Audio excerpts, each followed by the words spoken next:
Hey guys, Dave from Nerdarchy, for Nerds by Nerds, and today I'm hanging out with a bunch of nerds that happen to write for us, and Ted.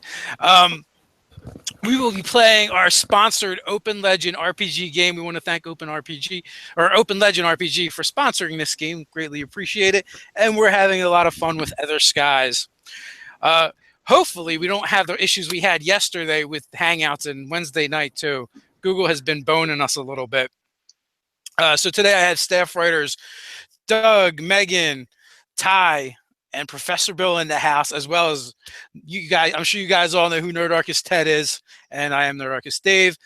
So this is session 5, I believe. So we're going strong so far. Everyone has survived, including the GM. And I believe when we left off, you guys had several brushes with with cultists, a saboteur, some Eldritch horrors, and you're also trying to figure out why why there seems to be this breach in this barrier that's letting creepy crawly things in from someplace else that seem hellbent on destroying this world and taking over it and enslaving psychic kobolds for some reason. So with that, if each of you would like to just introduce yourselves and what character you're playing, I will start with Doug. You start with the order that I announced you guys in, because that's how you appear on my screen. All right, my name's Doug. I'm a staff writer for Nerdarchy, and I'm playing Raz Raketa, who is a dwarven tough lady, and kind of scuzzy too. Okay. I am staff writer Megan R. Miller, and because I'm trying to get to a point where I'm no longer making Dave do this for me, my books can be found on Amazon.com. I will be playing Dr. Lucelia Heliotrope. Okay, hi everybody. I'm Ty Johnston. I am playing Israel Amadeus, who is a human kind of swordsman, but he also carries a pistol. Wears lots of black clothes, has a black attitude, doesn't really like anybody, but they probably don't like him either. It's a mutual feeling. And like Megan, I'll save Dave the trouble. I, Ty Johnston, also have books on Amazon. You can go there and look them up. Thanks. Hey guys, Professor Bill, Comic Book University. I'm the pre-enslaved Cobalt psychic that Dave was mentioning earlier. And I'm also a staff writer, and you can find me at Comic Book University on YouTube. And just out of curiosity, does anybody else get the Falco song stuck in their head whenever Israel Amadeus starts talking? Only me? All right. Hey everybody, Nerdarchist Ted here. I will be playing the Kobold Engineer and Etherficer Bunny. So none of us did get that song stuck in our head until you mentioned it. Now it'll be permanently there for all of us. So with that, I believe you guys had come up with a plan of action. Do one of you guys want to tell everybody what that plan of action was? From what I remember, I think our next step was to go to the elven city of, was it Felcrest? Yes. And we were going to do some, especially the doctor was going to do some research there in a library, maybe talk to some people. And then possibly, depending on what we found out there, I think we were talking about going down to the, whatever you want, the underworld or the earth. The surface. The surface world, yes. Going down to the surface world. Does that sound right to everybody? Yep. And I believe our ship, our airship, the Morning Hawk, is up and running now. Yes, thanks to the fine work and leadership of Bunny. And we have both ether weapons and black powder cannons on board. Yes, you do. So with that, the ship is fully provisioned. The crew that had fallen in the last expedition is replaced. And you guys are ready to set sail into the blue. Now we have the requested crew that that Ty wanted. You did. Picture here. You did.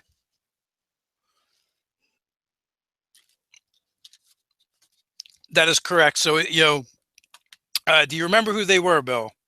I mean, not Bill. Ty. I remember I requested Jeremiah and Gunther. I don't remember if I asked more than that. Nope, that's exactly it. Gunther is the old grizzled veteran, and Jeremiah is kind of like the new bushy, bright-eyed, bushy-tailed recruit. And he's a liberal. And he's kind of liberal for your people. Yes, he is. For your religion. World. Yeah. Yeah. Freaking bleeding heart hippies. So with that, you guys set off into the blue, and you guys recognize most of the crew from the previous voyage. You guys had spent a couple of weeks with them, practically a month, and Gunther and Jeremiah, they're rather new, but Ty has been spending a bit of time with them, and you guys have actually seen them as well because he's been using them as runners, and more so Jeremiah than Gunther, because I feel like even when Gunther was given the task, he probably passes it off to Jeremiah because he's younger. The captain, Leslie Larkin, is on the ship, as well as the first mate, Sir Humphrey Smith. And then there is a bunch of other NPCs. So while you're on the ship, is there anything in particular you guys are looking to do? Just out of curiosity, besides the four of us, the elf, the dwarf, the two kobolds, do we have any other non-humans with us? No, the rest of the ship is actually crewed by humans. That should make you feel better, Ty. So I'm gonna check in with the rest of my, I don't know whether they're considered engineers or whatever, Etherflicers, but I want to just make sure that they all have whatever tasks that they should be doing, and if they have any actions or whatnot. Okay, so everything goes pretty smooth on your way onto Crest, and you dock normally in port. And so when you get there and you dock, is there anything particular you guys want to do?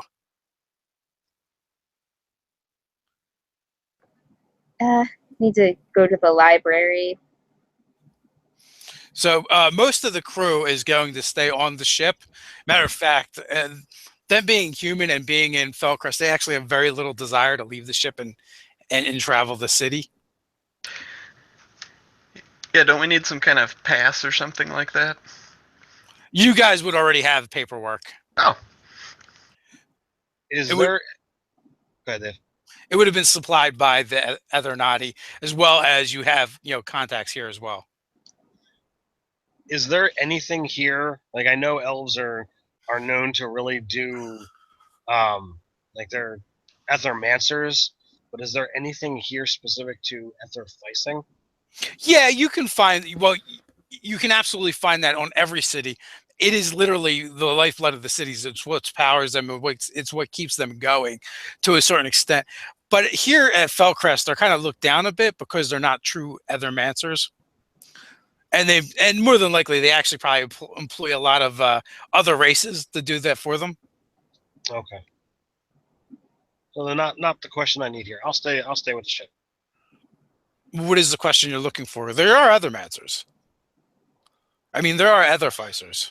Well, I mean, if there was any place that was like specifically dedicated to, yeah, they would have a guild. Yeah, I don't have any. I don't have much in the way of training. A lot of what I've done is through natural talent and figuring things out. Because I know research is going to take some time, so I figured I might be able to, make a contact, maybe pick up something. So yeah, so there is literally guilds that have etherficers in all the cities. Like I said, it keeps the cities in the sky, keeps electricity running. Everything that you need to power the city can't really be done without an etherficer.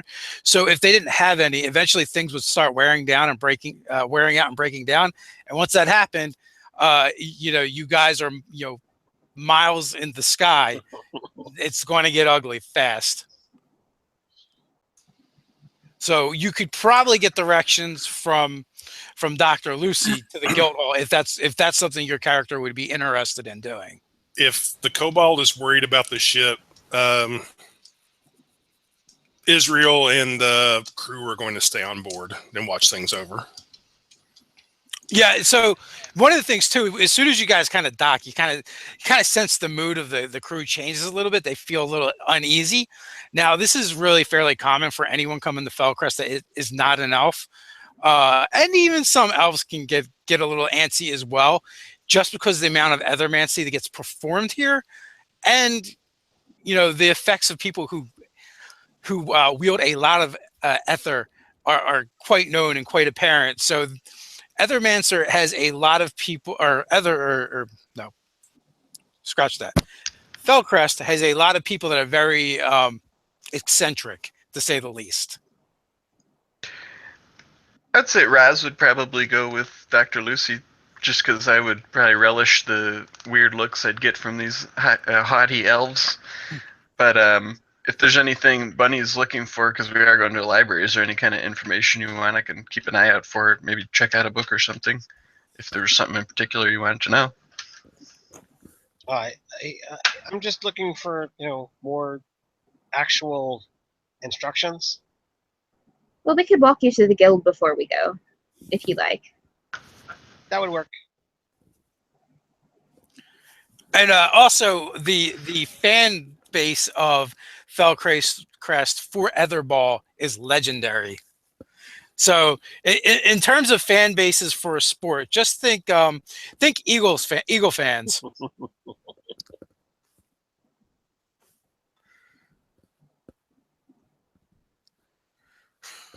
Then I will definitely proudly display my Vanguard patch on my fatigue jacket. Okay, so you were absolutely going to get dirty looks. Good, I'll give dirty looks right back. But luckily for you, Felcrestians are not Philadelphians. Raz, you do enjoy stirring the pot, don't you? Da.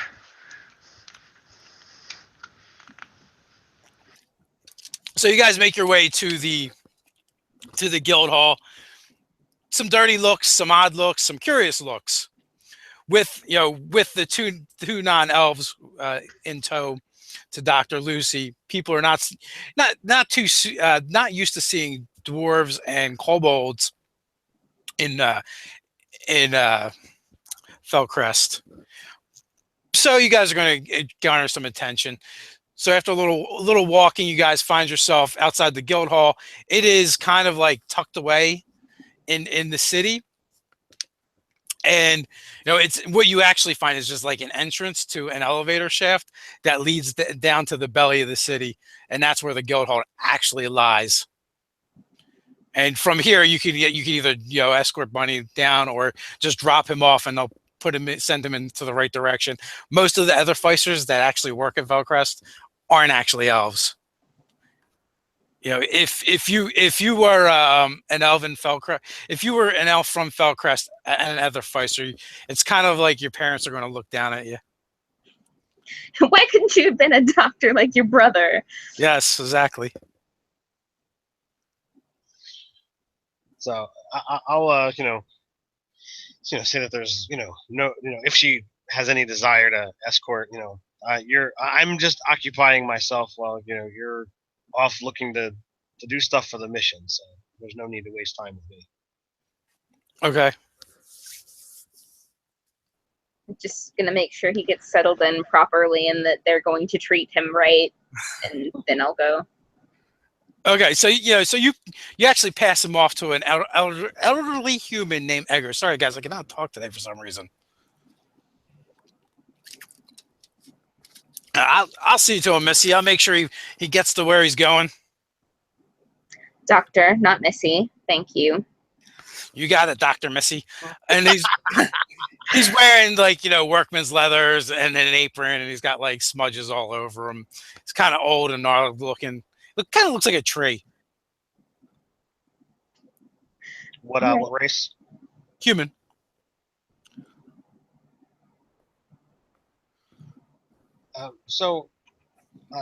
I don't know how much exposure I've had to any of the guild. Not certain how I completely got hooked up with the Ethernati in the first place. Would I know how to interact with these people? Like, do I have to prove that I am what I say I am? That's entirely up to you. It'll probably go, but part of it will be from individual to individual. And like and each city would have their own guild Mm-hmm. or organization, so they wouldn't actually even know what your background was unless you tell them. Okay. Well, I mean, I don't go into any of the hardcore background stuff unless pressed. But I'll can go through tentatively, like, okay, I know a little bit of ether facing, but I haven't really had any legit training. I've just kind of figured things out. I have some time to kill. I didn't know what this whole guild thing was about. Well, Sonny, that's how many of us get started and do it anyway. It's not exactly an exact science. And then he kind of like hunkers down a little bit and speaks to you into a conspiratorial whisper, despite what the elves may say. I'll try to stifle a laugh. I mean, they're all right. No, they're all right. They pay the bills, and I don't want for anything. But they just don't respect the craft, I understand, and I have heard of and seen the dangers directly, and not safely wielding it. It does seem to be. If they're not frying their brains with that stuff, they're just not happy, Have you ever seen Ether gone bad? When Lucy's mentor, fried, that wasn't what he's talking about, right? Oh, it could be. So I'll describe that scene and say this is the worst of what I've seen. He kind of, he's kind of grizzled and seasoned, but even he kind of blanches a little bit at that. He says, "My," and so what kind of details are you telling? Tell him the story, as Bunny would tell him. So we were sailing across the skies, and some creature set upon us. We were unable to drive it off with cannons and what have you, and our companion, Dr. Lucy's mentor, decides to unleash himself. He says goodbye, and he literally steps out into the wind, and power overcomes him, and he literally with just a hand wave pushes the ship away, and that's the kind of last we saw of him. Wow, that sounds like a bad deal. And what did you say it was again? He looks at you kind of quizzically. I was more focusing on repairing the ship, but I just know it was a big creature. Oh, sounds awful. That's why I don't leave the city. Only fools leave the city. Sometimes you have to travel. If you say so. I've been here 83 years. Haven't left yet. Well, my experience is different. I guess. Literally, that's like twice as long as a kobold lives. I know. So with that, he leads you down into the guild hall, and there's workshops. There's there's I want to call it a library, but it's not really a library in the standard sense. There's like technical manuals all over the place, as well as schisms and blueprints. Most of which are actually of the workings of the city itself, but you definitely find stuff on other devices as well as other ships. On the actual devices, I'll spend a little bit of time looking. If I see anything that seems like a fallacy, or if I see something that's like out of place or a misstep in design, I'll kind of politely be like, you might want to do this instead. Well, you definitely find things that you feel like there's a different way of doing it, but like you also find several things that you've made, Hmm. and then you kind of like compare notes, and then you kind of like wonder how your stuff even works. Like literally, you're looking at these blueprints and you're looking at these manuals, going, "There's no bubble gum, there's no duct tape. How do they even make this stuff work?" So you can spend as much time as you want doing that. Uh, it doesn't take long for you to actually make a couple friends, and everyone here seems to be very amiable and easy to get along with for the most part. And after hanging out with them for a while, you realize like it's because they're looked down upon so much, and they are kind of like Bunny's people.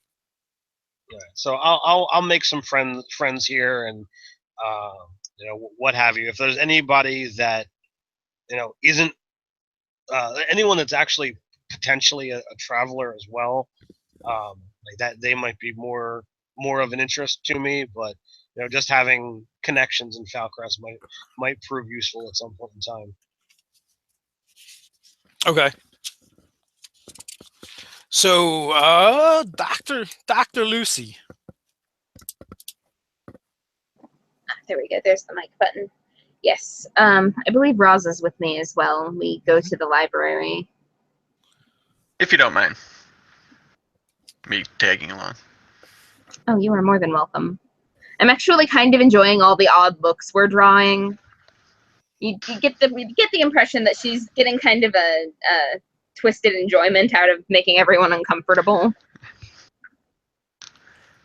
Well, there is no short supply of that, and then especially going off of what Roz has said earlier, she seems to be kind of like antagonizing them, which just brings more disdain. So with that, you find yourself in the Crest Greater Library. All right, so what we are looking for is more than likely going to be in the history section. However, it could also be under cartography, because what we are looking for is an old location rather than old information. Okay, so you guys were looking for the locations of the cities before they... Yes. Okay, so this is going to be a very difficult task, because there's no history predating the rise. Like, there's these vagaries about the ages and things that happened, but it almost seems like there was an effort just to remove anything and everything about that in between. And those ages before, they're told more like fables and myths and lore and stories than they are of actual history. That just makes me want to know it more. There are people who probably believe that the cities have always floated, and that living on the surface just was never a thing. Those people are our world's version of flat earthers. Yeah, they do exist though. Well, as Dr. Lucy's, perusing the books, I will try to bolster her research with my presence and just reassure her. Like, if anybody can find out, it would be Dr. Lucy, for sure. Oh, thank you, Roz. But I have a sneaking suspicion we may end up having to find an actual historian, or perhaps someone who specializes in folklore. This is going to be difficult. So is that what you want to do, is look for someone that specializes in folklore? Guess. That seems like the best bet. Okay, so you don't have any problems with doing that. You actually probably have several acquaintances here at the library anyway. I'm sure you've spent some time here. It's actually the best stacked library in all of Felcrest, but possibly of all the cities. You're probably a little biased. You probably would say all the cities. Yes, that thesis paper almost killed me. So of your acquaintances, which one would you like to try and locate? The one that knows the most about folklore and would be the most likely to have something like rumored locations. That would be Hestana. Yes. That sounds great. Hestana it is.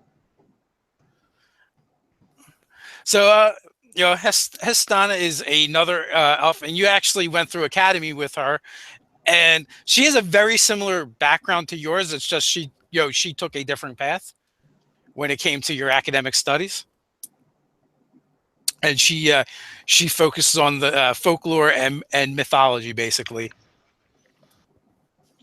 Cool. I'm going to greet her in the French fashion, like a kiss on each cheek, and then like seat myself for the conversation. I'll introduce her to Roz. I'll, The metal hand. Yes. Greetings. I'll just Roz? Yep, I'll just like grab her hand and give her a firm shake. Yeah, you end up making one of those really awkward handshakes where it's just like the fingers. Yeah. And she's got this like small smile plastered to her face, and she's nodding her head. And she has the appearance of someone that is very reserved and doesn't get out much. Right? She's very fine features and pale skin, as well as her face is framed by dark hair that falls down below her shoulders. Well, what exactly are you looking for? We have an unprecedented opportunity at this time. We've been discussing possibly taking a venture to the surface, if you can believe that. But to do that, we're going to need more information about what's down there. And I knew you were the most likely to know. So with that, she's kind of like all aflutter. Oh, the surface. No one goes there. I know no one goes there. It's unprecedented. And can you imagine the kind of information we could find? I'll bring you back samples. Come on, you know you want to help me with this.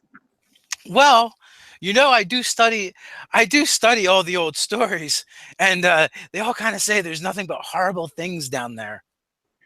Well, there are horrible things in Haven, so I imagine it can't be much worse. Did you know some of the stories actually say there is no down there?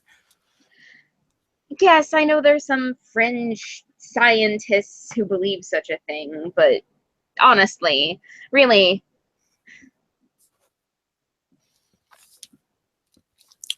So, what exactly are we looking for? You said you want to go to the surface. Yes. What are we looking for? Like an old map, something that might have more specifics as to like where the things down there are. We want to find the places where the cities used to be.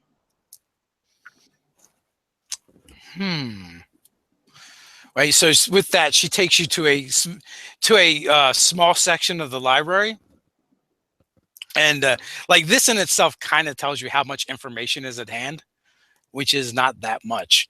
So she starts pulling out various tomes and thick books, and starts stacking them on the table, and says, "You can start looking here and here," and she looks to Roz briefly, and then pushes a book. This book has a lot of pictures and maps in it. You can look through.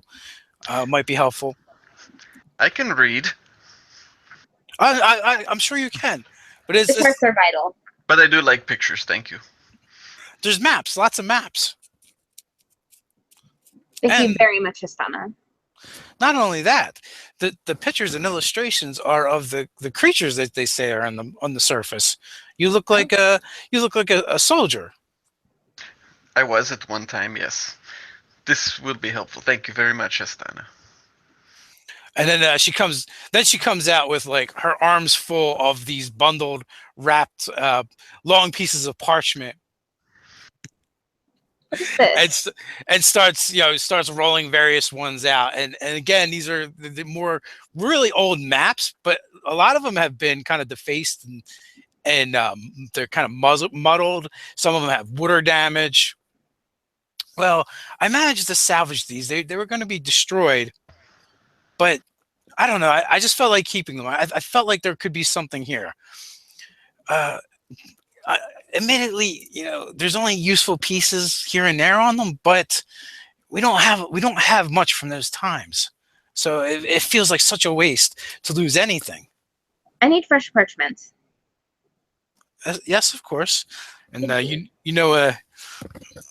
you know exactly where to get it because there's different stations where there's parchments and Okay, stuff. good. I go and grab some and like some quills and things. And I'm going to try and take the pieces on these fragmented maps and put them together on another piece of paper. Okay. And I will spend hours doing this. Like, this is just what I'm going to be doing for the next foreseeable future.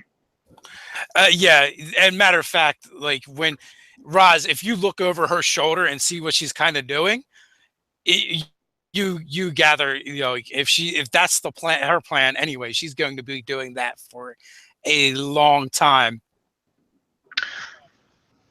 As you do that, Dr. Lucy, Histana begins grabbing different books, and it looks like she's trying to research things kind of in order to in the order of what you're doing in conjunction. Oh, it's been a very long time since we've had to do this. Go ahead, Scuzzy lady. Well, as I say, during her time with the Dwarven military, they had some excursions or expeditions involving the surface. Is there anything I could have any insight onto like what she's looking in the maps as far as like where they sent my unit or different expeditions we had that like might coordinate with what she's looking at? You can, but they were definitely like Black Ops stuff. So it's up to you how much you want to reveal. I want to help our goal, so I trust Dr. Lucy. Okay. Well, there's three particular areas that you're. I don't want to say. I wouldn't say familiar, but use the term very loosely. Where you've gone on to expeditions with the crew, including the last one, which didn't turn out so well. Right. So I would kind of point those out to her and as maybe like, I'm guessing I probably didn't even know why they were sending us to different places. But, if I recognize like, areas that were important to somebody as far as why they sent us there. Wait, you've actually been there? We were on our way. I was part of an expedition guarding some researchers, but things did not go so well. And I lifted my arm and kind of crank it. Roz, that is outstanding. That's one way of looking at it. Things have not been so good since for me. So there's literally three areas, right, that you're able to kind of describe geographical features to Dr. Lucy, and one to the north, one to the south, and one to the west of the Dwarven city. What was the name of your city again? Pietrakis. So to the south, there is a forest of ironwoods, and you only were there. You only touched down on the surface for a single day, and it was these trees will literally look like they were made of some kind of metal or iron, and they were porous. They weeped, and I want to say sap, but it was more like an oil. And you guys had taken some samples from that, and you had some kind of scientist with you that was taking the samples, and you guys never even really knew what you were there for. But they took a lot of that oil with them back, and some small samples of the trees, and you guys arrived early just after dawn, and as night began to fall, the senior leader of the expedition made a huge deal about getting out and getting off of the surface before the sunset. Right. And that was to the south. To the I'll north, definitely point that out on the map. To the north, there was a field of crystal and glass. That one you spent longer there. You were there for 3 days. Just camped on the side of a lake of the purest, clearest water you've ever seen in your life. They took samples from. They were taking samples from the water. They did like a geological survey. Like you're dimly aware of it, and that's the other thing that's kind of odd as well. Like there isn't really a need for geological surveys when you have flying cities. So even finding someone that even rudimentary has that kind of knowledge would have been very, very rare. All right. And that was a very large expedition. And each day you were there, you guys lost like 2 to 3 people, just vanished. No one ever found out what happened to them. And after the casualties got to a certain point, it was called off.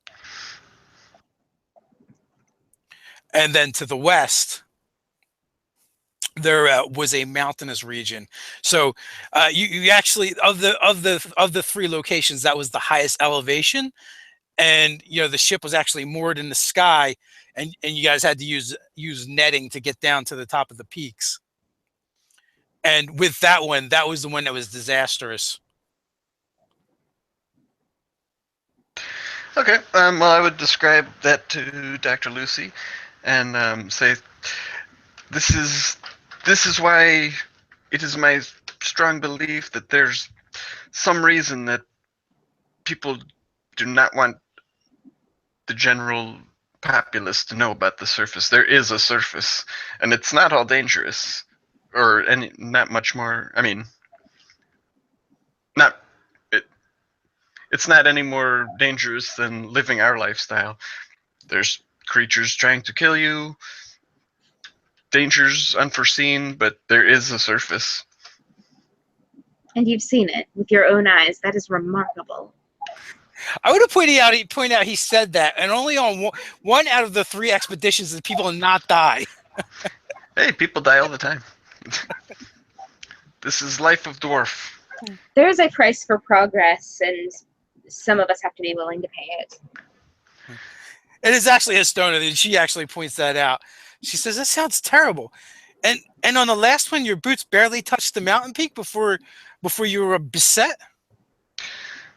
This is true. We lost many people on this expedition. Afterwards,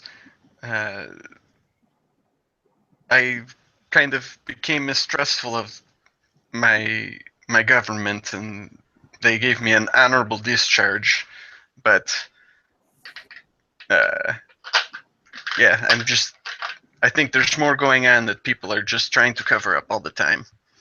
And that's why I joined this Thernati, to find out more about it. Oh, I see. It still sounds like it's just better to stay in the cities. You Yes and know, no. who was engineering that expedition? As far as I know, it was just the Dwarven military. We were assigned to guard the research teams. They didn't really. It was kind of a need-to-know basis, and I did not need to know at my rank. Rouse, do you know what I draw from this? I would love to hear your theories, Dr. Lucy. They had people that knew how to study the geology of the surface, and we have no such thing up here. That must not have been the first time they went. Oh, undoubtedly not, no. We dwarves have strong connection to the earth. That means there are people that have concrete information about this. There is. They don't want anybody to know. That's why I think they shunted me out of the military. Well, you'll make them pay for that eventually. Little smile.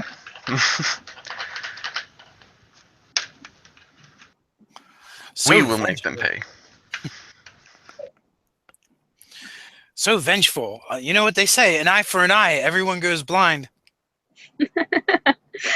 Well, in this case, it's an arm. I'm glad you laughed. That could have gone very badly. I do not bemoan my fate. Yeah, it sounds like it could have been much worse. Yeah, I only lost an arm. At least I made it back. What happened to those other people? I don't know. Many people just vanished. We did never find evidence of what happened to them. I heard a lot of screaming, a lot of cries for help, but we just cut out very quickly. Ah, sounds terrible. I can tell you that nothing we saw was as bad as what we saw leaving Haven. Oh, really? And what was there? Oh, that was definitely a long story. That was absolutely dreadful and absolutely fascinating, and I never want to see it again, but doubtless it's going to be an inevitability eventually. We'll have to With discuss it over tea one day.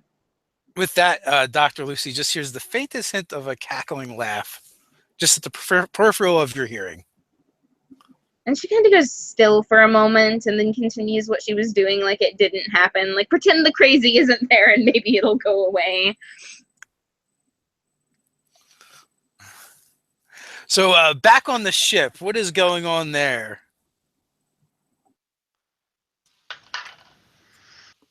Israel's pretty much just standing guard duty, making sure the other men are keeping the ship clean, checking the guns and equipment, make sure everything works, that there are other guards on duty, definitely not going on land, and we'll tell Jeremiah and Gunther basically if the Aether gets a little too much for them, just to come see him. Okay. So, well, they're pretty much staying on the ship unless they need to go someplace. No, they should stay on the ship unless I've given them orders otherwise. So, as you're standing there guarding and, observing, you hear the familiar, hear this familiar sound of steel wrapped in leather slapping against the thigh, and the clip sound of heeled boots upon the deck of the ship. When the Captain Varkin settles up next to you. So, there's the side of the ship. You have any urge to jump over? No, not currently. Well, that's a plus. Progress, Especially- I call it. Progress. Especially here. Yeah, I wouldn't recommend it. This place gives me the heebie-jeebies. Every place gives me the heebie-jeebies. Well, I guess some of us are a little more on edge than others. But this place, I don't know about these folk. These elves, they play with things they should not. That is very true.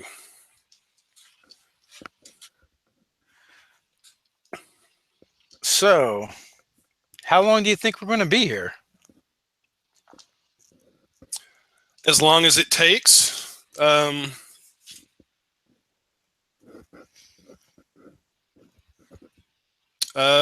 going to guess dawn, but I suppose if the doctor finds one trail, perhaps it will lead her elsewhere. And I would not even be surprised if we have to go to another city. I suppose that's possible. Well, I go where you guys point for now, I suppose. As long as we're not doing something as foolish as going to an Aether ball game, I suppose anywhere is possible. Well, to be honest with you, I think I would take an Aether ball game over back into the gloom. That didn't work out so well last time. Well, I admit to disliking the loss of Dr. Lucy's compatriot, and others we lost, but sometimes sacrifices have to be made.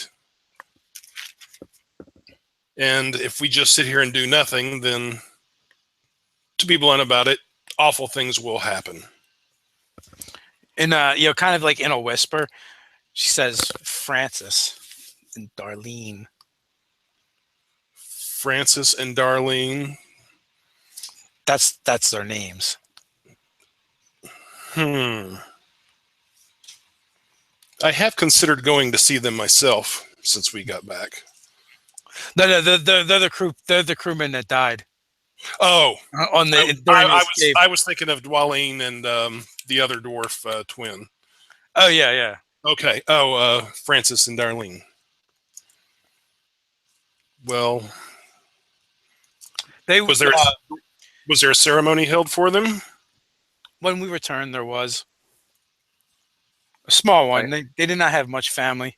You know, the life of an aeronaut is rather is a bit of a fickle one. It doesn't really leave room for attachments. I am sorry I missed it. Is there a marker of any kind for them anywhere? No. Our way is to throw it over the side. That means they fall to the underworld. Perhaps. Or, I'm not sure that's a good idea, but then again, lots of things are dumped on the surface. Or so I hear. The bodies were. They never recovered the bodies anyway. It's not so much a marker. So when you they actually just throw something up symbolically in remembrance. Oh, okay. The bodies are done with like all the other bodies. They go to the one city. Well, perhaps the Aether should have a memorial of some sort to mark those who have been lost in the quest, so to speak. Yeah, that is definitely a good idea and admirable. I don't know. I just don't know. I'm not that sentimental about those things. Gone is gone.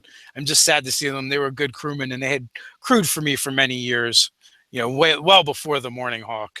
Oh, I'm not overly sentimental, but I thought my thinking was more for the history records and the like. I see. And then like abruptly changing subject, she kind of walks over to the rail, leans out and stretches and looks around at the city. And it looks like she has come to some kind of decision. She's like, "Damn it!"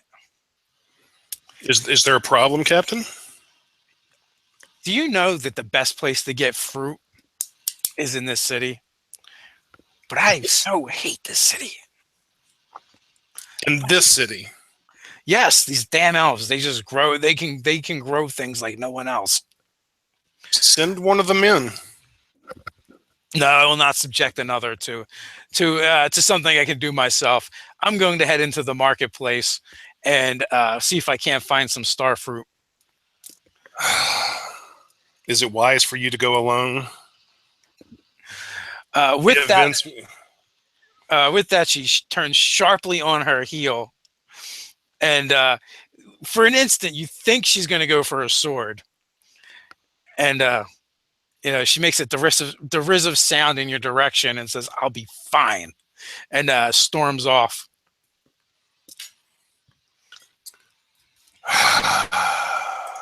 And you may have heard some grumbling about pig-headed men. Okay. I will storm after her. Gunther, you're in charge till I get back. Aye, sir. That may have been a mistake, but You're not even off the ship, and he's already barking orders to Jeremiah. He seems to take an unhealthy pleasure in making him miserable,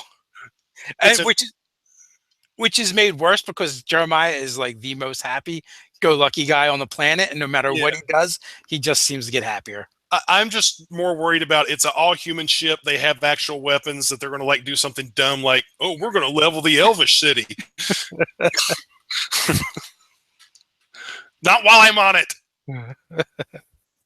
For you guys watching at home, I really wish these guys would just use the public chat instead of the private one because it's pretty funny. Okay, so you storm after her, you catch up to her without too much trouble. I won't say anything. I'll just to her.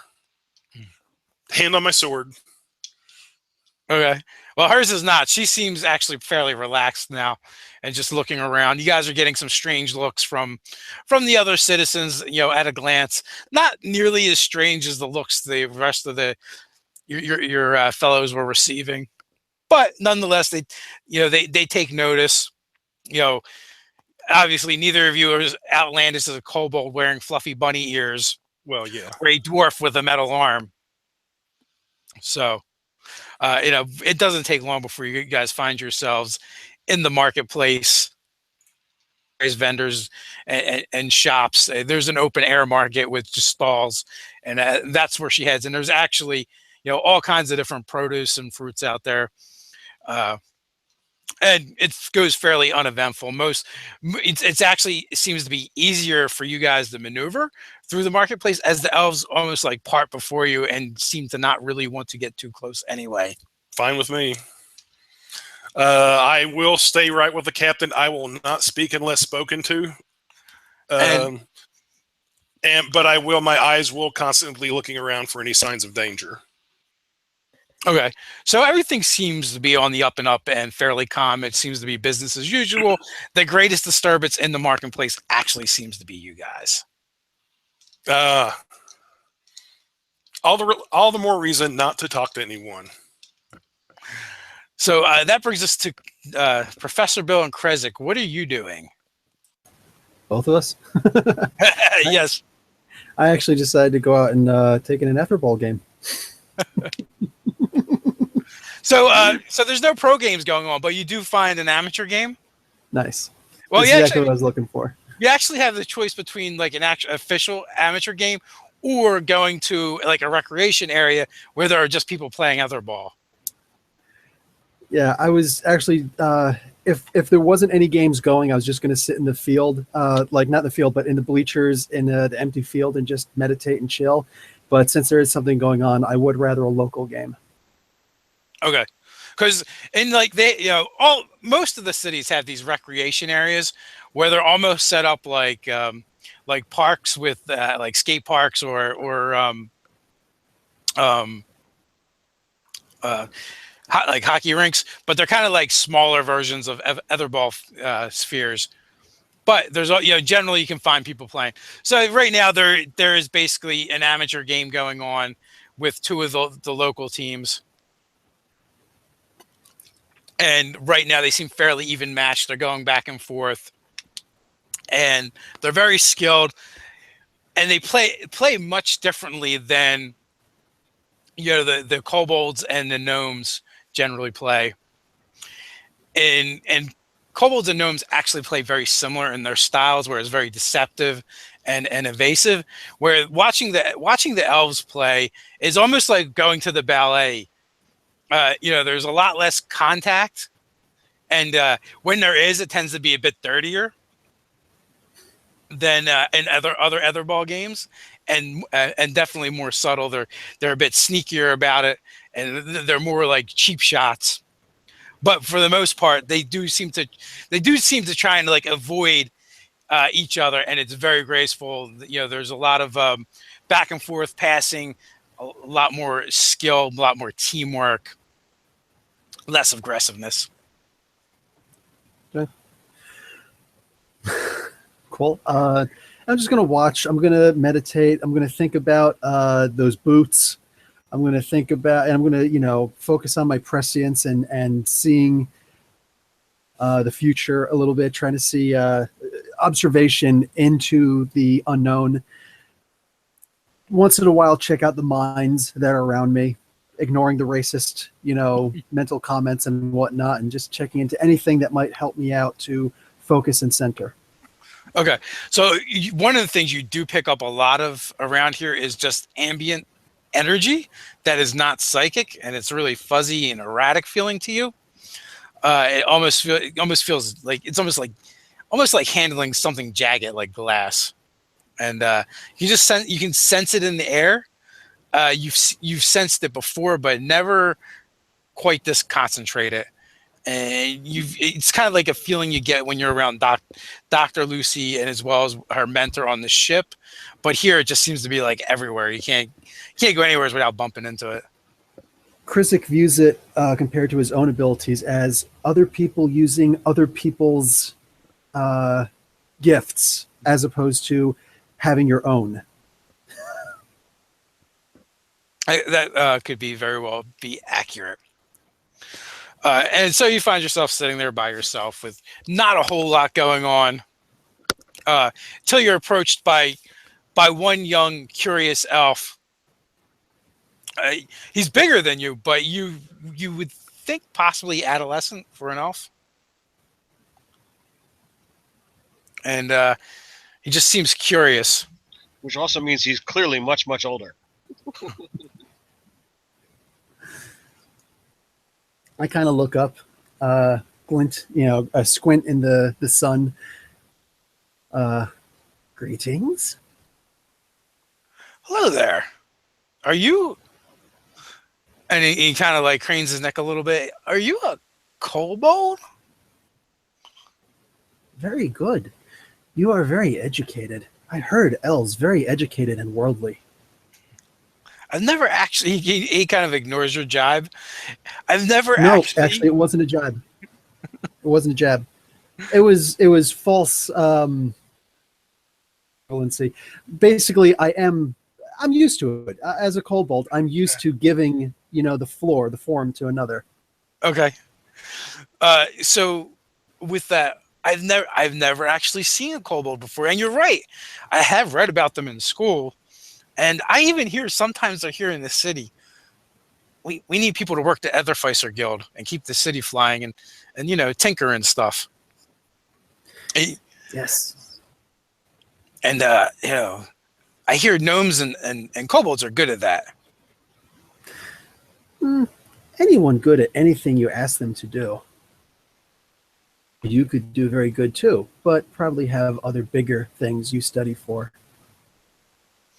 Well, I don't know. Right now, I'm just trying to get by. My mom and dad, they want me to go to the academy. But I like to see things and meet new people. And we don't really do that here in the city too much. What's going on in his mind? You're overwhelming curiosity. Cool. Is what you're getting from him? I sent a psychic message to Doug to say I was mind probed by a cobalt and see if he can make that shirt for this kid. So it's in the mouth. Say, me, actually I can't range that far yet. But I say, me, Krizik, me, I'm part of big ship, naval ship. Think maybe join something like this? Have elf friend is doctor. Really? You would let me on? They would let me on the ship?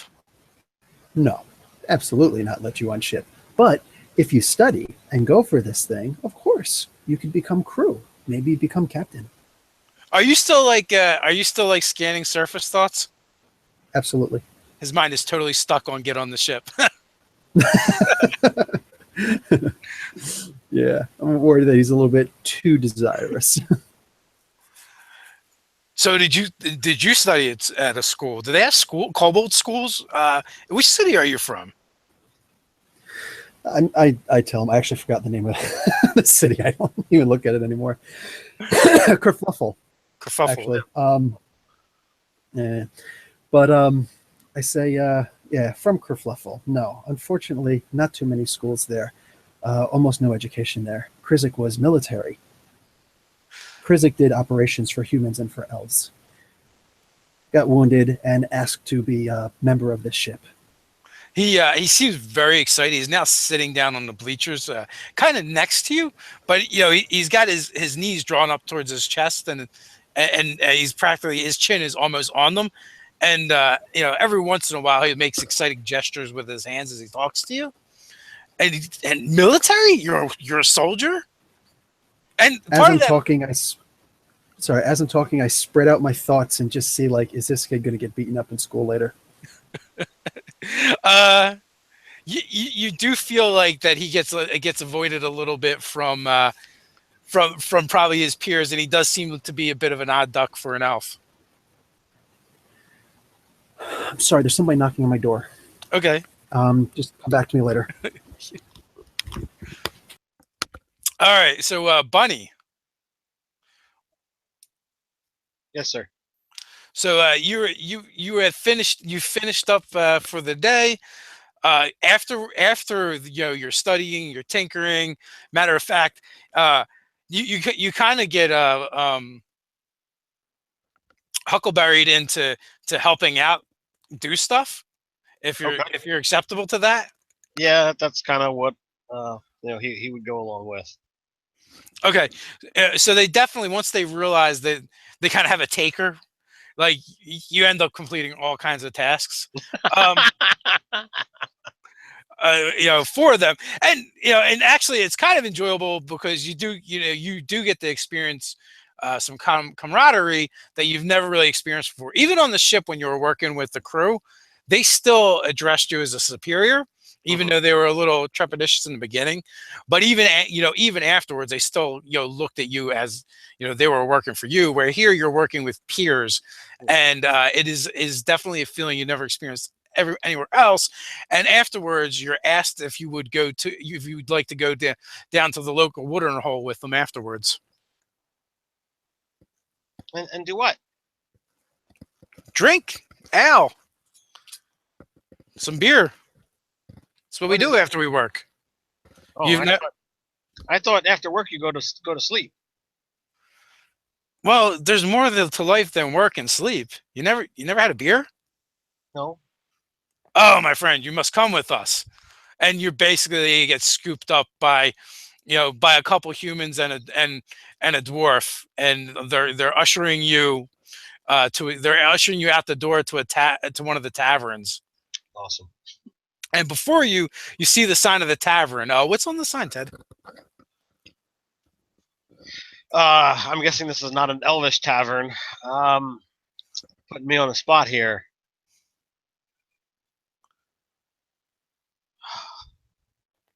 So if the Etherficers are going to it, it should be something a little bit more, smart and punny. I don't know. I got nothing. I'm dried up. Oh no! All right. So how about the empty glass? The empty glass. The glass is never empty at the empty glass, and Well, that's exactly what the sign says. That's right. That's their slogan. So you head in, and it is actually starting to get busy in here. It seems like the blue collar sector is basically letting out, and it seems to have poured right into this place. And so you guys find a seat, and you quickly kind of feel like this is the routine. They do this all the time. You yourself have done work routines before, and it feels like this, except for there's no work going on.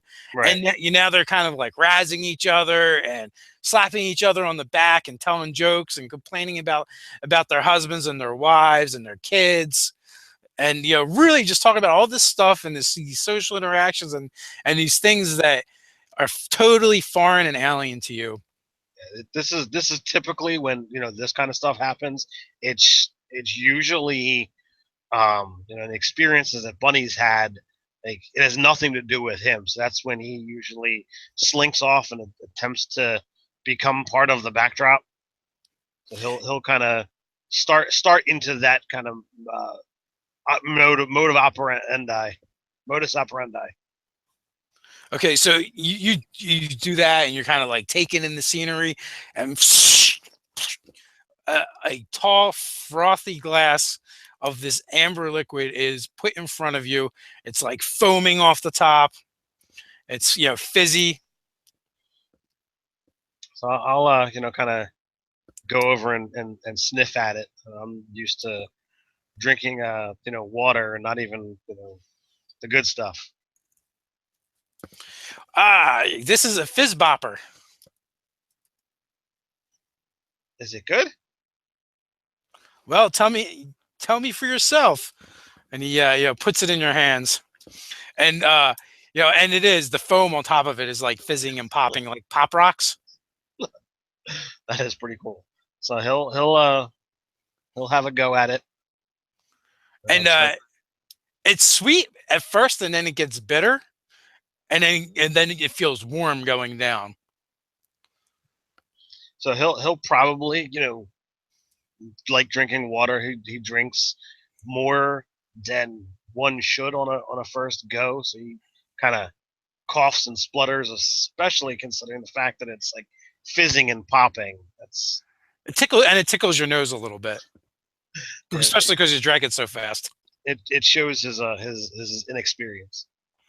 Yeah, so with that, you're kind of like shaking your head a little bit, trying to get the bubbles out because it really tickles and itches, and then the table explodes into ruckus laughter, and for once you feel like they're laughing with, so this group is laughing with you and not at you.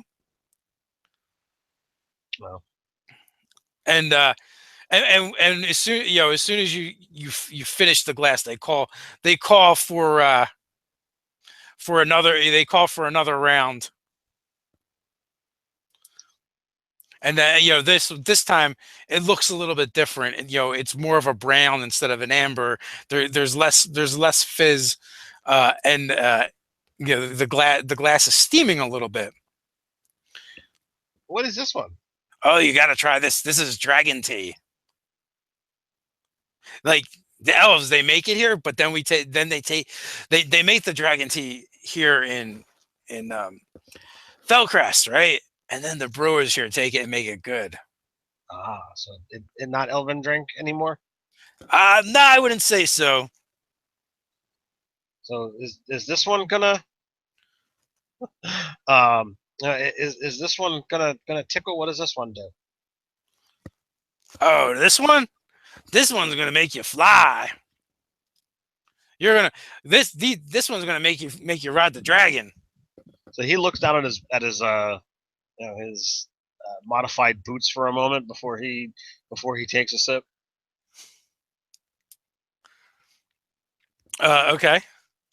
And he'll drink this one more slowly because he was not expecting the last one. So he's a little bit more cautious. This one is actually really smooth and warm, and it's not as sweet as the other one. There's no bitter to it. It just goes down really, really smooth. So you're able to, if you just keep drinking it, it'll just kind of keep going down. All right, well then he will absolutely do that. But afterwards, it's almost like it leaves a wake behind it of this like warm, burning fire sensation, and that takes your breath away as soon as you stop drinking, and the glasses run dry. You're kind of like wheezing a little bit, and now they're slapping you on the back. And then one of them goes, one more, you got to try one more. And then we'll stop. You got to try. You can't leave here without having at least one Aether mind bomb. Oh, that sounds interesting. His his curiosity is certainly piqued. So with this one, you're actually confused when they bring it out, because it's like a half a shot glass, and you're looking at it going, well, if you're thirsty, this is definitely not going to quench your thirst. So I look at him and say, why it's so tiny? Oh, what do you want to die? Are you kidding me? This guy, he could get a load of the bunny, and then and he kind of like starts showing you off. He wants more. So I for whatever reason, the last glass of dragon tea, the mug is still there. So like I hold up, mug of dragon tea and this thing of ether bomb, and they're like, not the same size. It's all right. Watch like this, and he makes this just the downing motion real fast. You have to do it real fast. It's like a rule. So I I don't know how someone with a pronounced snout chugs a shot, but You he'll probably figure just it out. your jaw drops down and you just kind of like throw it to the back of your throat. And with that, like beyond, you kind of lose control of your body as your hands like slap down on the table. The shot glass goes flying, and you're like kind of like shaking and convulsing a little bit. Your eyes bug out, and you feel like you've just been electrocuted. And and then it fades real fast, and now you feel light, and you feel like you're kind of like floating around and a little dizzy, and you just feel good. All right, so I climb up on the table, and I don't have any real skill at dance, but he just starts dancing on the table. So with that, your compatriots strike up a song, and they start clapping and stomping their feet in time with your dance. And in some ways, there's a rhythm to it because it's almost like workmen, striking hammers. And so you're going to do that for a while, and eventually you're going to wake up on the Morning Hawk. You're Right. not quite sure how you got there. And if you ask around, your junk dog actually had to come get you and drag you home.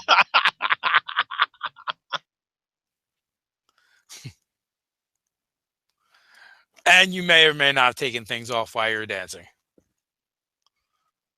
Okay, well now we've got a horrific story for Yeah. the folks out there. Yeah, there's like $3.50 in your pocket that wasn't there before. You have no idea what happened. Wow. So back to Krizik.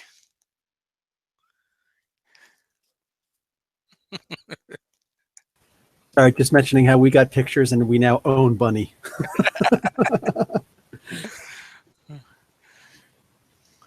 Okay, so just this conversation with this kid about what he wants to do. Really, I'm just trying to talk to him about his future. So the more you talk to him, the more it sounds like he's looking for everything you say is almost counterproductive because he just wants to be.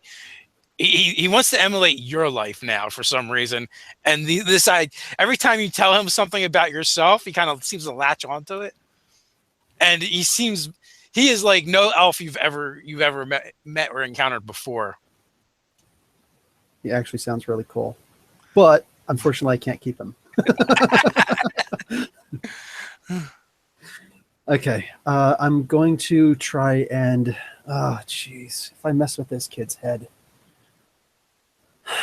I'm just gonna try and put out that aura of pacifying calm around me. So I'm not going to actually go directly into his head because I don't know if that can be traced, but I'm going to put it in the form of an aura around me. I forget exactly what that's called. It's called aura. So go figure. I'm going to put in the 5-foot aura around me that he's sitting there of just calming down. And maybe a couple keywords like stay in school, stuff like that. Yeah. Like all the appropriate after-school special stuff. Exactly. All right, so let's see. Give me a roll. Yeah, to see how take successful. your vitamins. Roll your take your vitamins. What did Hulk Hogan say? You guys know what he's saying in the chat. Prayers, vitamins, exercise, blah blah blah. Drink your milk. Unfortunately, I only got a 9. No, he never said drink your milk. Yeah, say your prayers, do your vitamins, and lift your weights. Okay, so listen to hard rock. Ty, go back to where you came from. Listen to hard rock. And sacrificing to Satan is a prerequisite towards. So you kind of start like filtering that out, through the air, giving the good feels, and he kind of calms down. You see him calming down and relaxing. With that, but he still has a little bit of a wistful look in his eye. He's like, well, if Krizik says I should try and stay in school, and that's going to help me get to be on an airship, I think I'll do it. But you said you can introduce me to your doctor friend? Me, Krizik, don't remember actually saying that. But, maybe if wait at port, maybe can see her. Maybe she stop and sign autograph. That sounds great. I'll be waiting. And with that, he shuffles off with a little extra pep in his step. I'm getting appropriate flack from Megan now. Sorry, you're not here. Metagaming, out of character knowledge. All right, so hours and hours go by. Do you guys have like a meetup time? What is the plan? I want to grab one piece of star fruit before I go back to the ship. Israel mentioned dawn earlier, early the next morning, so I guess maybe that would have been something he would have passed around everybody. Either try to be back to the ship by the morning, or at least send a message at the very least.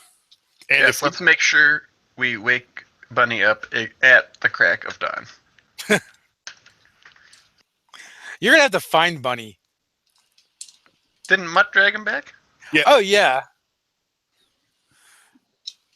You have to find where Mutt left him. Oh, okay. Sorry, I didn't mean to interrupt you, Tag. Go ahead. No, I was just going to say, if somebody doesn't show up and we don't receive a message, we'll go looking for them.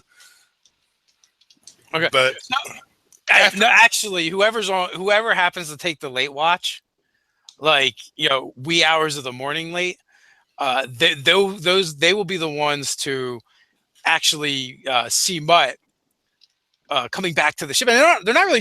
No one really saw Mutt leave, but he comes back to the ship with Bunny draped across Mutt's back.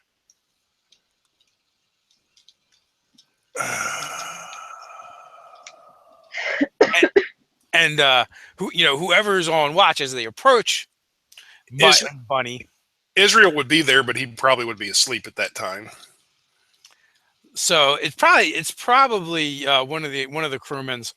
So they're going to approach him, and the next day you'll kind of like hear the story, but Bunny was just stunk and reeked of alcohol and was passed out. Brought back by Mutt. So the next morning, whoever goes to get Bunny up is going to have a great difficulty doing so. Oh, I'll go get Bunny up with a pail of water over his head. You be nice to him. He has responsibilities. Oh, you know that he has no desire to be nice to a kobold. That's not completely true. I praised you when you were doing a good job, not when you were off getting stinking drunk. It's not like he was on duty when he got drunk in the first place. And if the ship didn't run this morning, who was going to fix the thing? We could just wait. Heaven forbid you have to spend more time in the Elven City.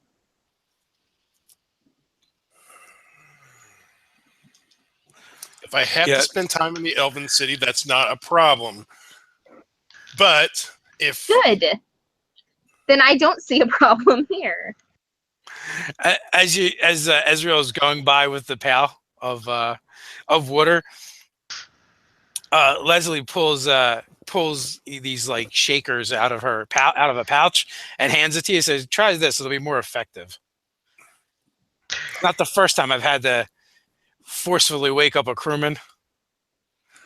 Are we all aware that he's hungover? Passed out. Well, the story probably would circulate. It's a rather small ship. I was gonna go to the galley and just whip up a dwarven hangover remedy of some kind. It's probably pretty nasty. Probably.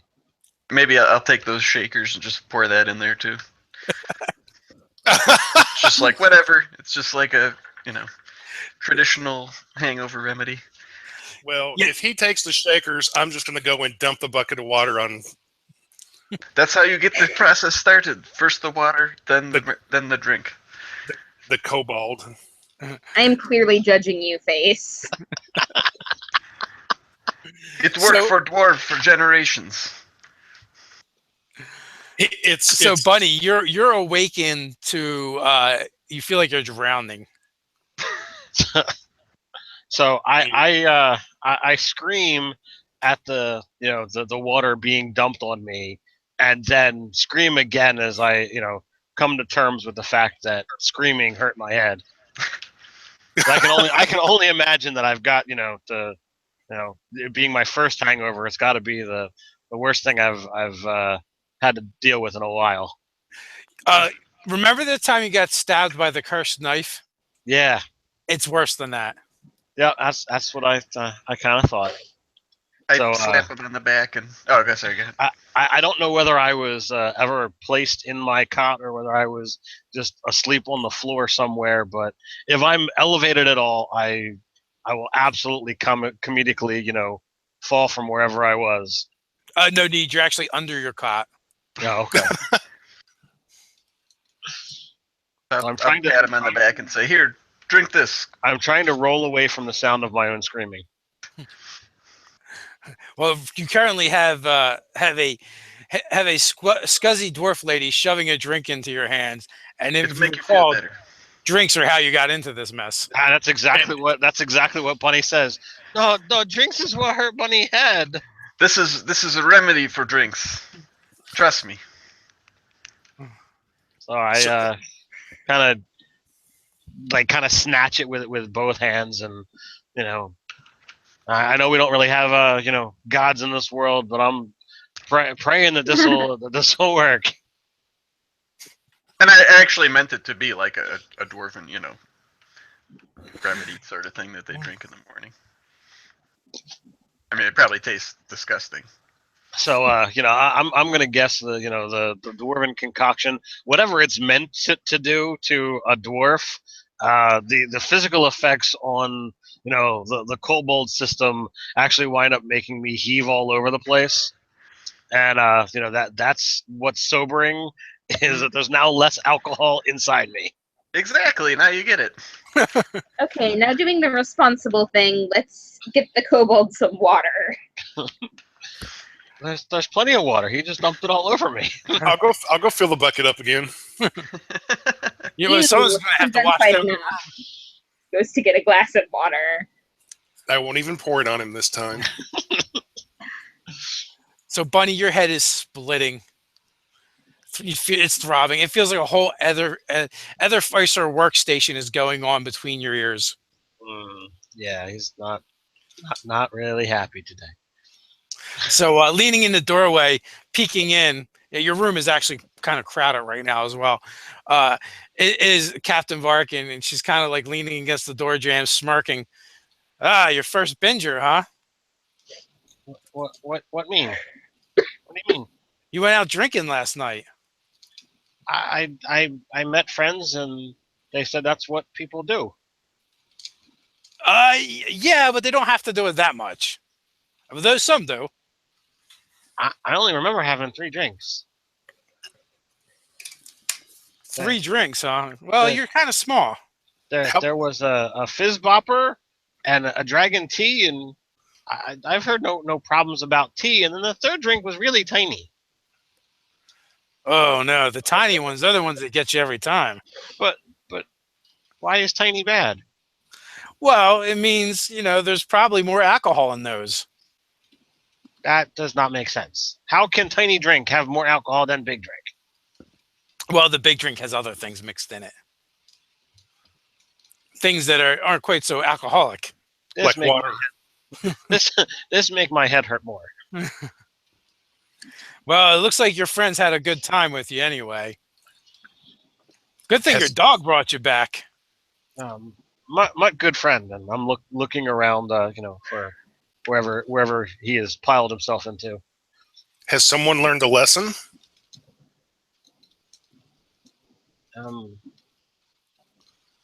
Not drink.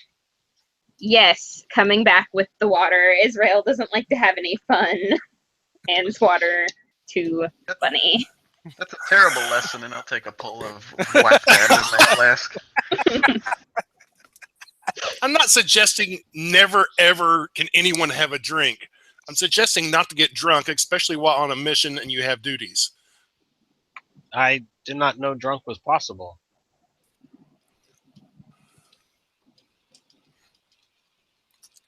And Not possible. Where you been living? Under a rock? That's I- a distinct possibility. What was the name of the junk city? The one that had piles of junk all over the place. Pergamentum? Pergamentum, yes. I'd live at Pergamentum before getting involved with the Ethernati. Well, they have alcohol there. And Bunny never try any. Well, maybe that was your best move. You didn't handle it very well. We can't have our chief engineer face down on the deck all the time. It just won't do. Oh, was not my intention. I was trying to, learn more things in etherfacing to be better for the ship. I thought, how better to do that than talk to Guild and increase my skills. The guys at the guild got you drunk. They said that's what you do at the end of day. I was trying to learn. So you did learn some things. Hey, he made $3.50 as well. Haven't found I that say, yet. at the end of the day, net gain. Did you get any phone numbers? Phones. And actually, the other mind bomb, it just happens to be the last thing you remember anyway. And vaguely maybe climbing onto a table. Like I said, I remember having 3 drinks and then waking up in a pool. Mutt shoots lights out of his eyes onto the wall projection screen. Bunny getting passed around dancing. Raz will laugh hysterically. No, I don't think really have. I don't think Mutt really has projection screen capabilities. No, he doesn't. It turns out it's not your crew that's going to blackmail you, but your pet. But my pet, huh? Oh. So, Meg, Dr. Lucy, and Roz, you guys actually were able to piece together kind of like what appears to be a continent. It's like the whole Pangea thing. Except for you feel like it's not continents that separated, just pieces of the map. And you feel like it was done intentionally. Okay. And like somehow what you guys found is probably something that wasn't meant to be located. Matter of fact, as Estonia has told you, was this stuff was actually slated to be destroyed, and she kind of rescued it. What did I tell you? Cover-ups everywhere. I'm telling you, Dr. Lucy. Could your friend be in trouble, though? She won't tell anyone. Yes, but if they were going to destroy the materials and then they go missing. They were going to Unless she destroy the was- materials a long time ago, and she salvaged them and hid them somewhere. I doubt they still exist. Oh, I didn't. Okay. I didn't know it was meant to be destroyed a long time ago. I thought it was like imminent. Okay. Yeah, literally, it was a very small, disused part of the library that you got the impression that it wasn't taken seriously, nor that Hestonia and her academic research was taken all that seriously, because that stuff is all considered fables and mythology and basically stories. It's only slightly more relevant than fairy tales. This is what they want you to think.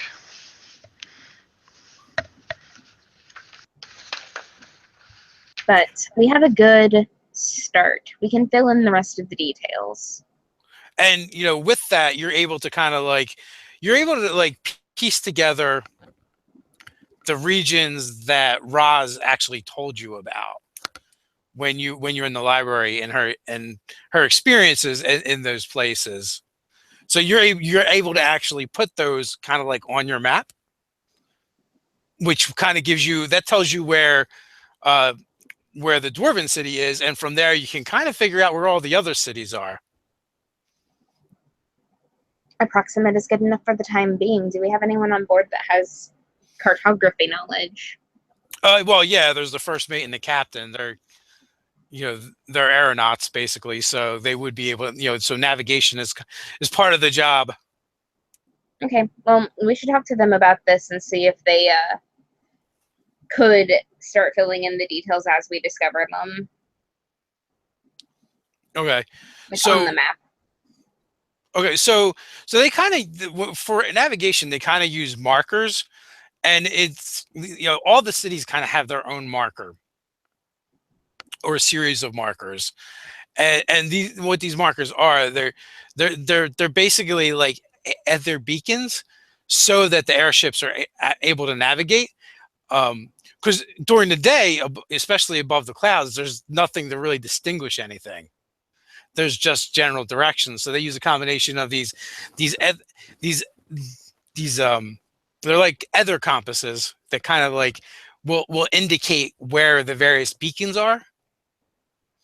So they just call them beacon finders. Like, that's the layman's term for them. There's a technical term that they never use, and there is actual compasses for just general north, south, and between that they use that.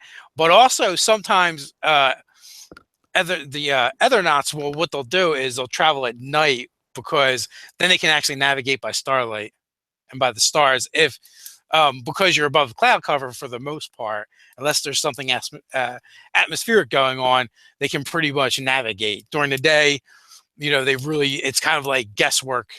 They have to use the beacons. Fascinating.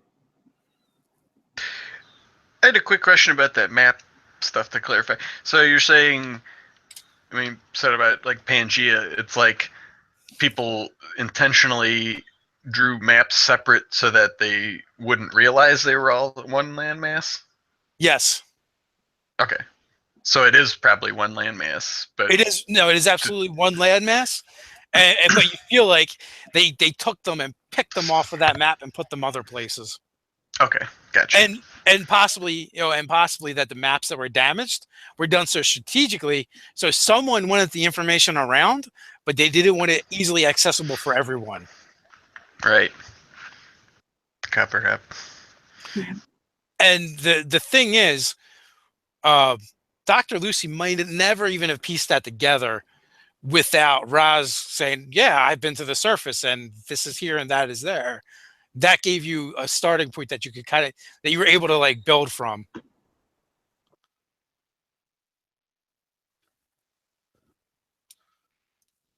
So with that, what is the next step you guys would like to take?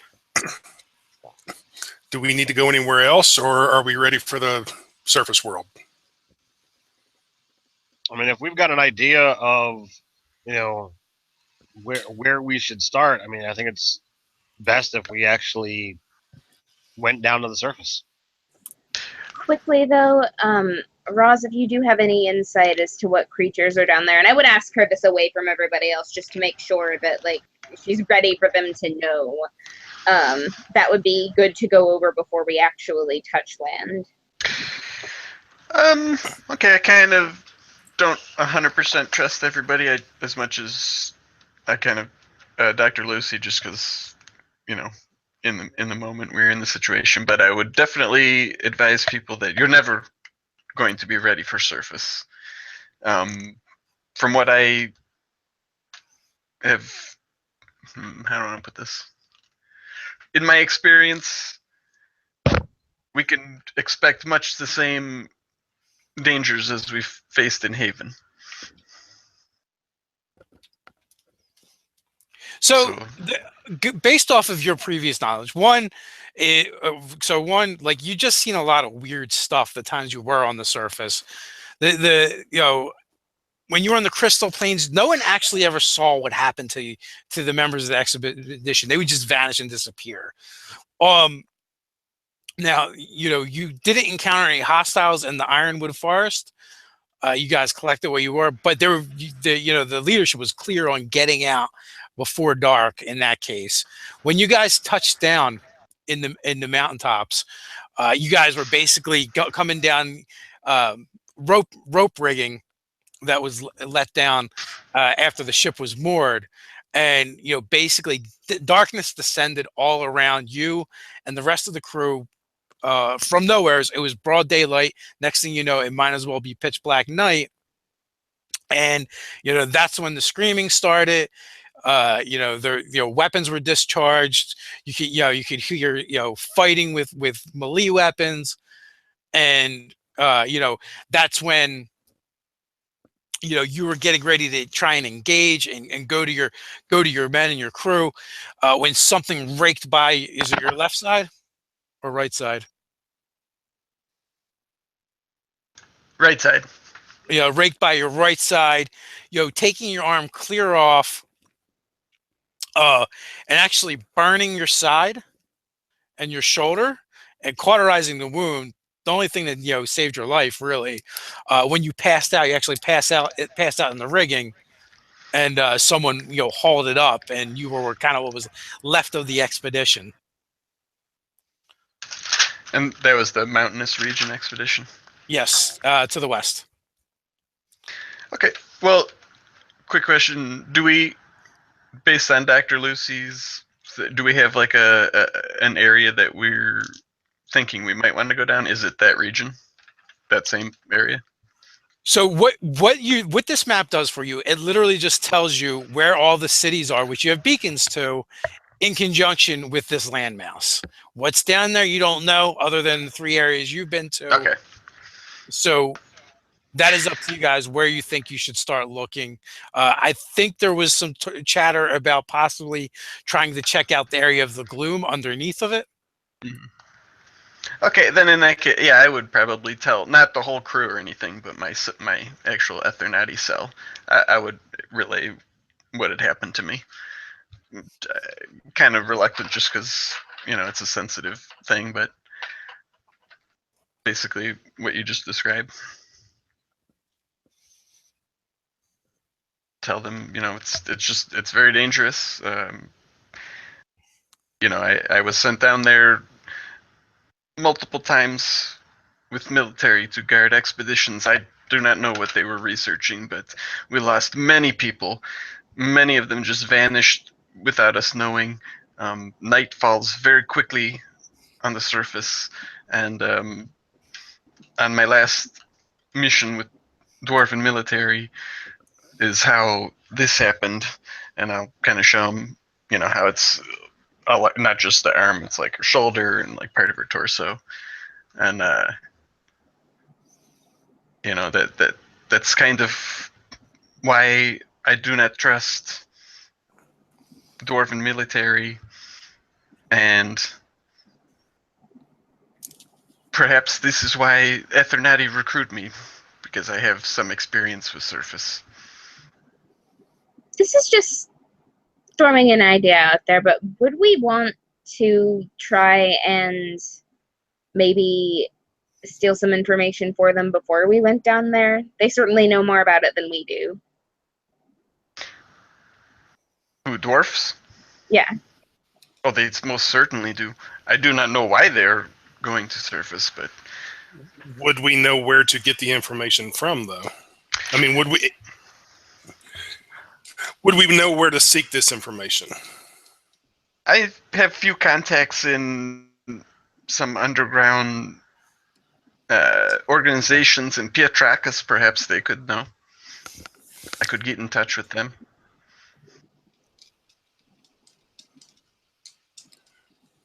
So going to the Dwarf Sea, you guys being part of the Ethernati would be able to get into it without any problems, and the cities are open, sort of.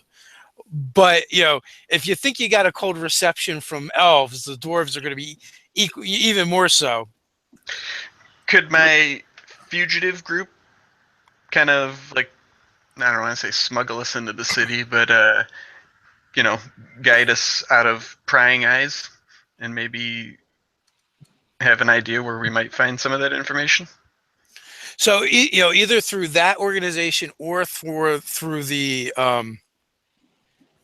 use of your Ethernati contacts, you can absolutely try to be smuggled into the city, and kind of keep it quiet. Would it be the height of foolishness just to find someone in power and tell them what we're doing and tell them the information we need?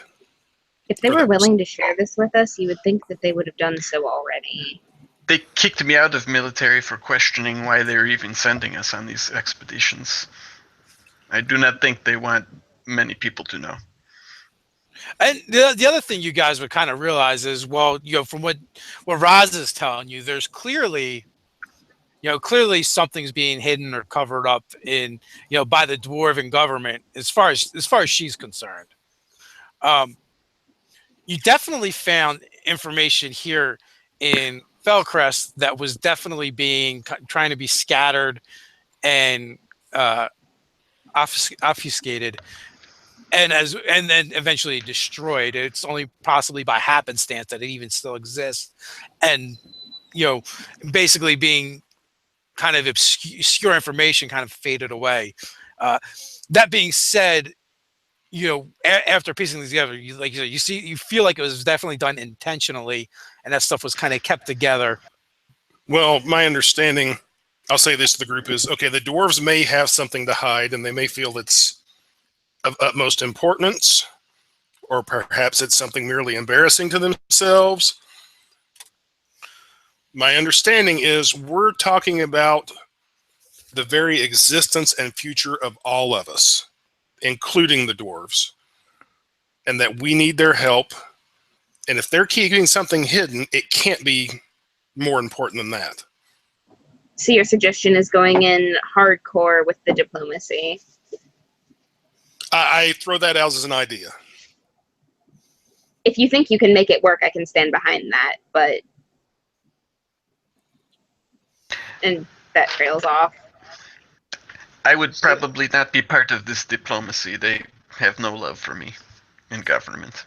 Cities don't like to trust each other. Well, and there's a reason that the Ethernati are kind of in secret. They're not the government, and therefore I don't think if we just try and say, hey, give us stuff, it's for the betterment of all. Well, I'm not necessarily talking about approaching a politician. In fact, that would probably be one of the last people I would suggest we approach. I was thinking maybe somebody military, preferably even dark ops or whatever you want to call it, who may know something already. Someone who wouldn't involve tipping our hand for everyone to know. But exactly. The challenge therein lies that typically, the people who would have the information aren't going to want to share it because they got to that position of power by following the rules and listening to their leaders. Maybe. Not everyone does. Maybe, but their secrets won't do them any good if we're all dead. But do you have enough information and ability to convince others that we're really in danger? We've seen firsthand what is out there, and the effects it can have, but short of physically seeing it, I don't think many are going to actually be able to be convinced. We have the twins. We do have someone here that has a remarkable capability of sharing memories. That too. But that might be viewed as an attack.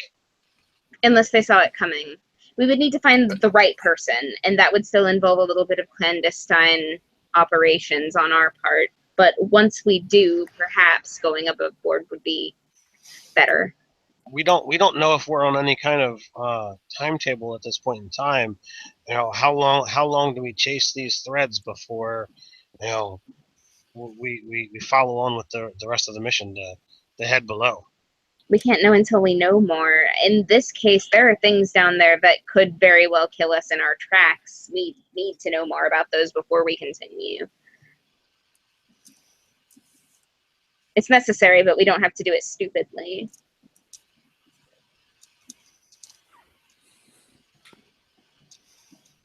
So what does Krezek think?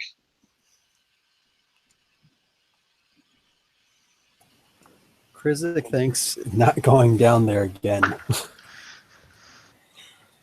Well, should we simply? Well, no, we're talking about having Krezek share.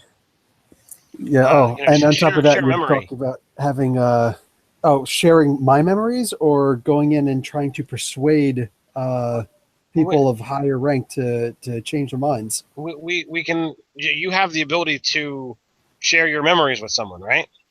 You can show yeah. them what big monster looks like, and if someone believes that that's legitimately out there, and I don't want you to control them and make us give information. I can share Raz's memory. That would probably be easier. Why is sharing her memory easier than sharing yours? Because I'm just a stupid kobold. I'm talking about your memory of being on ship and Understood. talking to Big Monster. Understood. But that I was gonna believe that. That was all a dream. Like legit, that was all just a dream. And then what else are we gonna do? We're gonna have a conversation about what do you call it? Dr. Lucy getting thoughts in her head.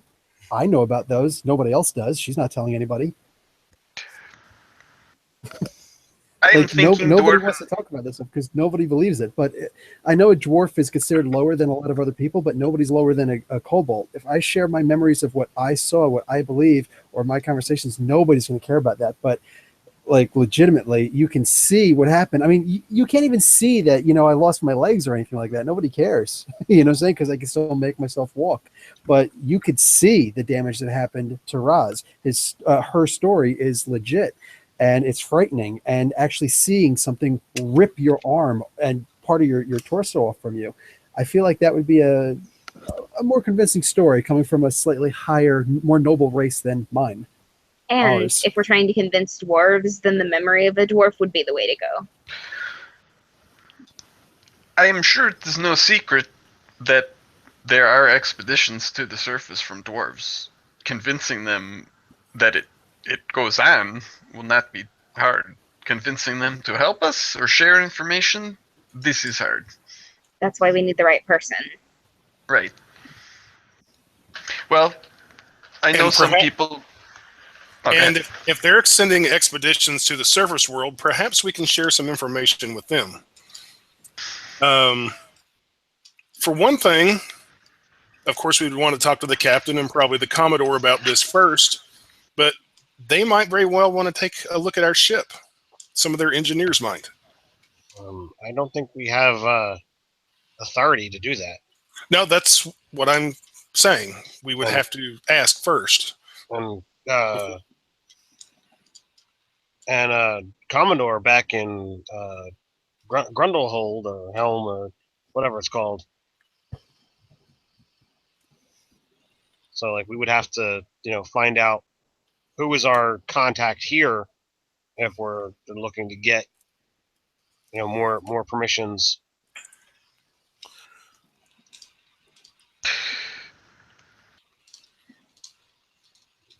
Well, for one thing, I'm thinking if we show up with the Morning Hawk,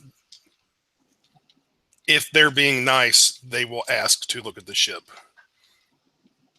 If not, we'll run into more spies. If they really don't like us, then they'll just try to take the ship away from us. You mean in the Dwarven City? Yes. Oh, okay. Dave, what was the race of the spy that Bunny Human. had to kill? Human. Okay.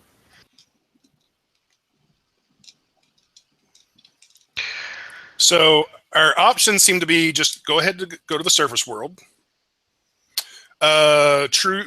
Try diplomacy with the dwarves, or try to somehow sneak and find out what the dwarves know and take it. Okay. Are there any other options? I like option 3. In character, Lucy would probably be in favor of the diplomacy, but I am a sucker for heist stories, so out of character. I will just warn everyone that one of my character's flaws is honesty. But Bunny is all for heading straight to the surface. I do not, he does not feel that, heading to the dwarf city is going to be, profitable.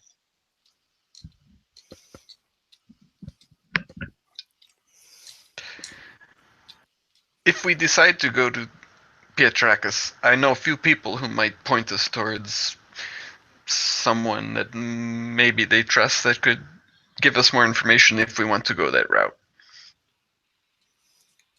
And then we just beat it out of them if we have to. Now that Or sounds ask, like or ask nicely. If you Yeah, want to get all. I like the first and last part of that statement. But yeah, I think that trying to make contacts and butter some bread is a lot better thing to do than try and burn toast.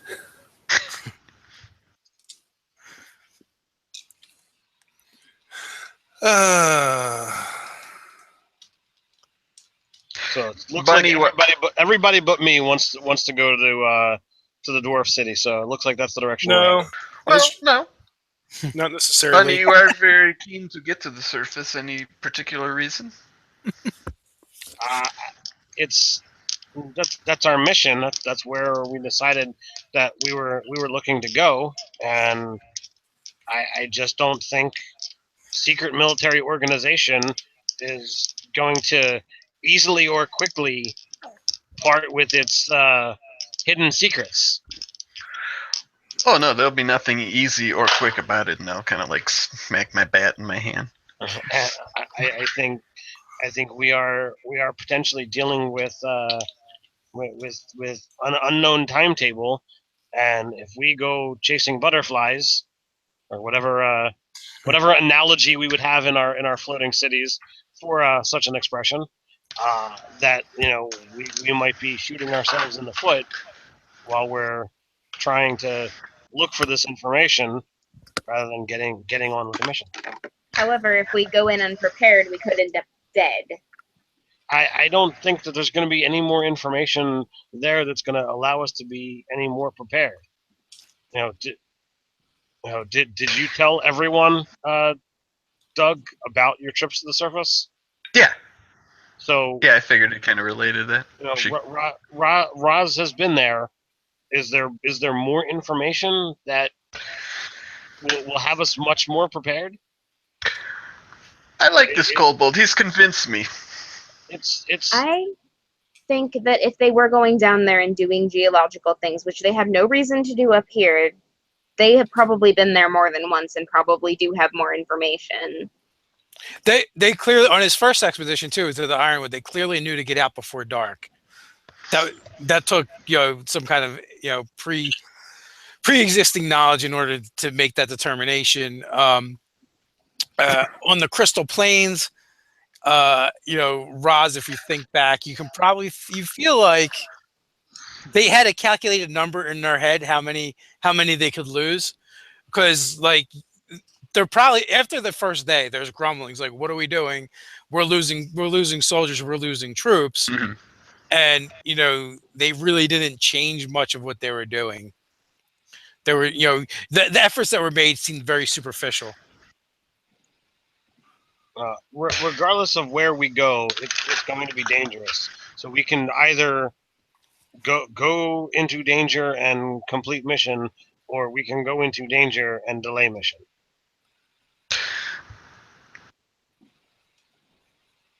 And then go to other danger. So we still have to go down there. Yeah, we do still have to go down there, and I'm not saying that we're not going to, but I would like to go down there with every advantage that we have. We don't want a repeat of Haven. Real quick, out of character, other than going, maybe I missed or just lost track of this, but going down what is the mission? Go down the surface and then what? I gather Just go information. I believe. Well, it wasn't. I believe when you guys talked about it, it was going to try and investigate the surface at the point of the gloom. Okay. Yeah. It wasn't just go to the surface. Okay, gotcha. It was basically exploratory and see if there's anything we can find or do down there. Okay, well in that case, then yeah, Raz would be like, "This guy's convinced me. I admire this kobold's bravery." Hey, just out of curiosity. So, what do they want me for again? Oh wait, that's right. We don't know. It might be to bring me directly to the gloom, and then one of these big things can get out. We don't really know yet. So you see, I hear you about let's rush headlong into danger, but at the same time, I just got this nagging feeling in the back of my head that it's not a smart move. Oh God, Israel is our tiebreaker.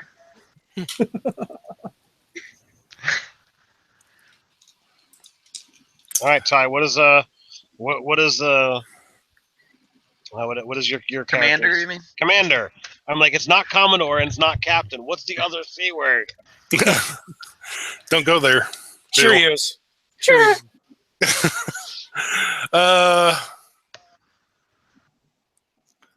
There's someone whose opinion I'd like to hear. Mutt doesn't talk. No, I'll bring the captain in. It's her vessel left. It's her vessel after all. So I'll go get the captain and tell her we're having a meeting and we need to discuss something with her. Okay, so how do you lay it out for her? Like I just did a minute or two ago, here's the options we're considering. Okay, I won't make you redo it. Going straight to the surface world, or going to the dwarves, and trying to So- find aid one way or another. I have to admit, as a woman that really cares about her vessel and her crew, going to the dwarves seems like a safe play. And I gotta get paid by the hour. She gives you her version of that. Getting paid? Yeah, right. That seems like the safest bet. Now, there's also there is an argument to made to be going to the surface and checking out the source of the gloom. But I would throw this out there. Do you think this is really the first time anyone's thought of that? Of which, going to the dwarves or going to the surface world? Going to the surface near the gloom. Hey guys, let's go to the surface. Let's go have some fun. Well, Krizzik's ready, of course. No. So- So no, it may not be the first time, but color me a little skeptical or suspicious. But why is it now that they want us to go to the surface near the gloom? Like, it seems like an odd timing. Like, what has changed? Like, so they sent us through the gloom with the direct path of going to the city, and that worked, sort of. Not well for us at all. well, But some people died, but yeah. we got to the city, so people died, and if you ask me, it was a trap. They let us in. I feel like they could have stopped us at any time, but they didn't. They waited till we got to the city, and we all know what happened there. And now, and now the command of the Nerdarchy, the Commodore, is suggesting going to the surface as an option near the source of the gloom. Maybe he has more information and he's not letting us know. Which I wish he would really let us know if that's the case. So, You're not saying the Commodore in league with Big Monster and Sky, are you? whoa, that would be treason. Okay, Easy there, little just making sure. Just- chomper. Just It making isn't sure. like any of us are going to tell. But hey, listen. I don't know what those things. Wait a minute. I don't know that those monsters can be in league with anyone. That didn't look like they can even get out. I'm trying to remember if she has the knowledge of you guys any of you being contacted by the creature. Krezek says yes. Okay. So, if they can reach out, there is no reason why they couldn't reach out to the Commodore or someone that has the Commodore's ear or even misplan information. Which makes me even more suspicious than I normally am. Yeah, I What would hadn't be even thought of that. then? What would be the point of sending us in, other than exploration? I mean, if someone just Sacrifice. well, That's not how Megan says it. Well, there is exploration. There is like trying to figure out, like, maybe we'll be we were one of the first ones to come out of the gloom. Maybe we could do the same near the surface. It's possible. What if they want us to accomplish something that they can't do without without us? Maybe they can't touch surface. Oh, you mean the monsters? Yes. That's always possible too. There seems to be a lot of layers to this scheme. they should at least tell us something.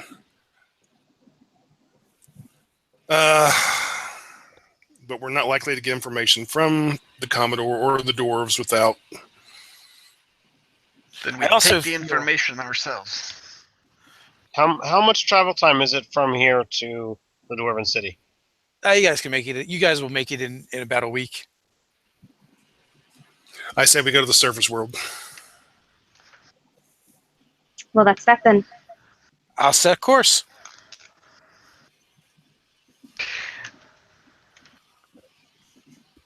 Do you have any really big guns on the ship? Well, you saw the ones they just brought on. I mean, like that I can take Oh, down with me. we can go take a look in the armory and see what we got for you. All right, I like it. And perhaps your little friend there could help rig something up. I need to create some extra ether batteries or whatever it is that we're calling fuels the things that I can do, just in case they're needed for something. Whatnot. So it's definitely some things you can work on. So we'll wrap it up there with you guys, putting Crest in your rearview mirror, metaphorically speaking, and you guys can think about where you guys want to try and descend at. If you want to go up to the gloom, if you want to come in from at the ground, what your plan of attack is. We can discuss that before the game next week. And thank you everyone for joining us. Thank you for Open Legend for sponsoring this game. We really appreciate it. And until next time, guys, stay nerdy. Stay nerdy. Stay nerdy.